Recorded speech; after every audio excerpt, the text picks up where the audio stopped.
पवारांच्या पारड्यात दिसतायत, पण विजय जल्लोष नको, विजय मिरवणुका नको, गुलाल उधळणं नको असं आवाहन सुनेत्राताईंनी केलेलं आहे. तर राहुरीमध्ये चित्र काय आहे? भाजपचे अक्षय कर्डिले हे 26,000 मतांनी आघाडीवर आहेत. दोन्ही ठिकाणी निकाल आपल्याला जवळपास माहितीच होते, फरक बघायचा होता. तर बारामतीमध्ये पोटनिवडणुकीत सुनेत्रा पवार 70,000 पेक्षा जास्त मतांनी आघाडीवर आहेत. तर तिकडे भाजपच्या दिल्ली मुख्यालयात मात्र विजयी जल्लोषाची तयारी सुरू झाली आहे.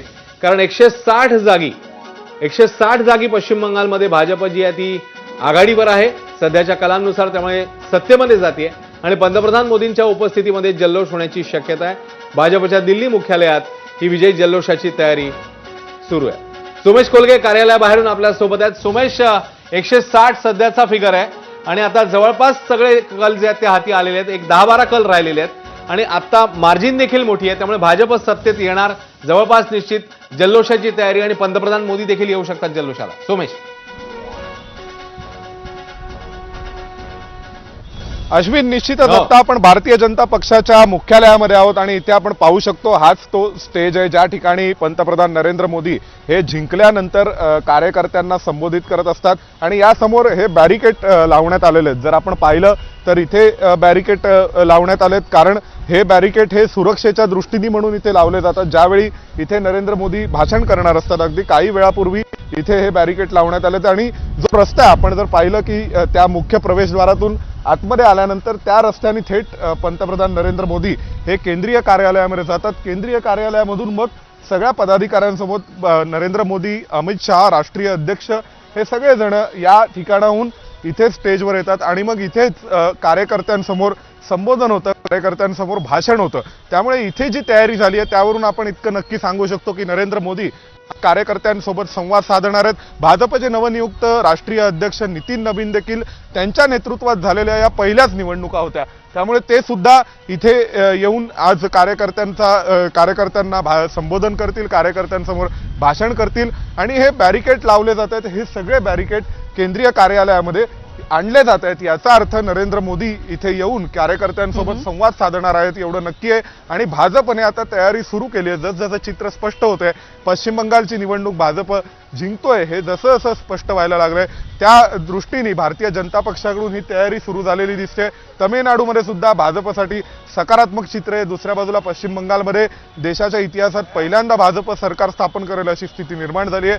तर तिसऱ्या बाजूला आसाममध्ये पुन्हा एकदा भाजपने सरकार आणलेलं आहे आणि चौथ्या बाजूला पुद्दुचेरीमध्ये सुद्धा भाजपने सलग 10 वर्ष सत्तेत राहिल्यानंतर पुन्हा तिसऱ्यांदा आपली सत्ता स्थापन केली. त्यामुळे ही तयारी आपण पाहतोय. जर इथे पाहिलं तर हा स्टेज तयार केला जातोय. हा स्टेज तसा परमनंट आहे, परंतु या ठिकाणी ही सगळी तयारी ही पंतप्रधान नरेंद्र मोदींच्या भाषणापूर्वीची तयारी आहे आणि त्या दृष्टीनेच हे बॅरिकेडिंग केलं जाते. त्यामुळे आज केंद्रीय कार्यालयामध्ये राष्ट्रीय अध्यक्ष नितीन नबीन हे झाल्यानंतर त्यांच्या नेतृत्वात झालेल्या पहिल्या निवडणुका त्यामध्ये भाजपसाठी असलेले सकारात्मक सोमेश, एक अपडेट आहे. ती अपडेट अशी आहे की संध्याकाळी 6:30 वाजता विजयाचा जल्लोष होणार आहे आणि या विजयी जल्लोषामध्ये भाजपच्या मुख्यालयात अर्थातच पंतप्रधान नरेंद्र मोदी हे सुद्धा उपस्थित असतील. सोमेश, प्रश्न असा आहे की 2024 नंतर म्हणजे पुन्हा एकदा भाजप सरकार केंद्रात सत्तेत आल्याच्या नंतर बऱ्याच निवडणुका झाल्या, बऱ्याच राज्यांच्या, त्यामध्ये अर्थात महाराष्ट्राची निवडणूक होती.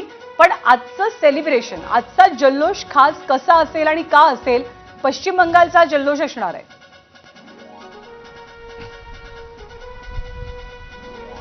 निश्चितच ज्ञानदा, कारण या निवडणुकांचे परिणाम हे राष्ट्रीय राजकारणावर देखील होणार आहेत. टीएमसीच्या बाजूने असलेले खासदार हे एनडीएच्या सरकारसाठी अनेकदा अडथळा निर्माण करत होते संसदेमध्ये सुद्धा. त्यामुळे तिथून तृणमूल काँग्रेसला जर सत्तेतून बाजूला केलं तर तृणमूल काँग्रेसचा चेहरा असलेल्या ममता बॅनर्जी या इंडिया आघाडीतील एक प्रमुख नेत्या होत्या. त्यासोबतच तमिळनाडूमध्ये आपण पाहिलं तर डीएमकेचे मुख्यमंत्री असलेले एम.के. स्टॅलिन हे सुद्धा इंडिया आघाडीतील एक प्रमुख नेते होते. कनिमोळी इंडिया आघाडीतील प्रमुख नेते आहेत.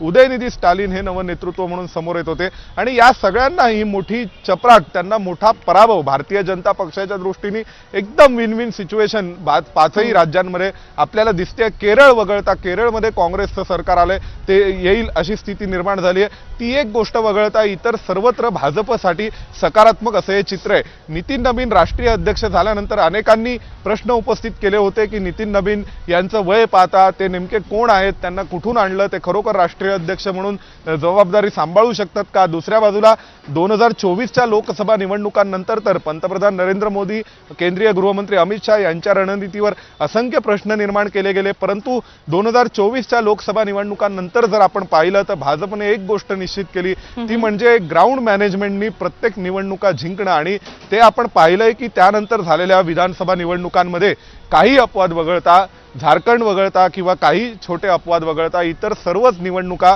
भाजपने जिंकल्या आहेत.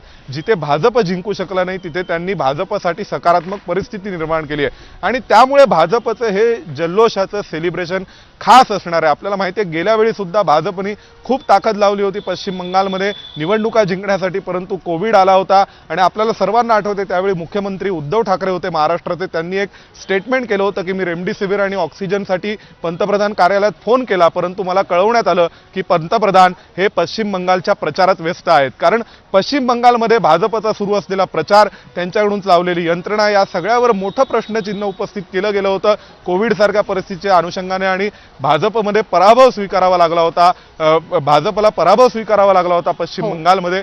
आणि त्यानंतर आज केंद्रीय गृहमंत्री अमित शहा यांच्या नेतृत्वात आखलेल्या रणनीतीमुळे आपण पाहू शकतो की पश्चिम बंगालमध्ये सुरुवातीला 5 वरून 70 ते 70 वरून जर आता 150चा आकडा भाजप गाठवू शकली तर ही खूप मोठी झेप असणार आहे. 50% जवळपास दुपटीने जागा वाढणार आहेत भारतीय जनता पक्षाच्या. त्यामुळे हे सेलिब्रेशन खास असेल. त्याशिवाय एनडीएचं स्थैर्य, सरकारचं स्थैर्य कायम ठेवण्यासाठी हे सेलिब्रेशन खास असेल. बंगालनंतर केंद्रीय मंत्रिमंडळामध्ये फेरबदल होऊ शकतात, त्यासाठी देखील हे सेलिब्रेशन खास आहे. कारण अमित शहांच्या, नितीन नबीन यांच्या, नरेंद्र मोदींच्या नेतृत्वावर पुन्हा एकदा एक ठोस शिक्कामोर्तब या निवडणुकीतून होतंय. आणि त्यामुळे या आजचा जल्लोष हा भविष्यातील जी आपण म्हणू शकतो एक प्रकारे मांड मजबूत करण्याच्या दृष्टीने सुद्धा केंद्र सरकारवरची खूप महत्त्वाचा आहे. आणि म्हणून हा विजय पश्चिम बंगालमध्ये निवडणुका जिंकल्यानंतर हे नक्की आहे की उत्तर प्रदेशात मंत्रिमंडळात फेरबदल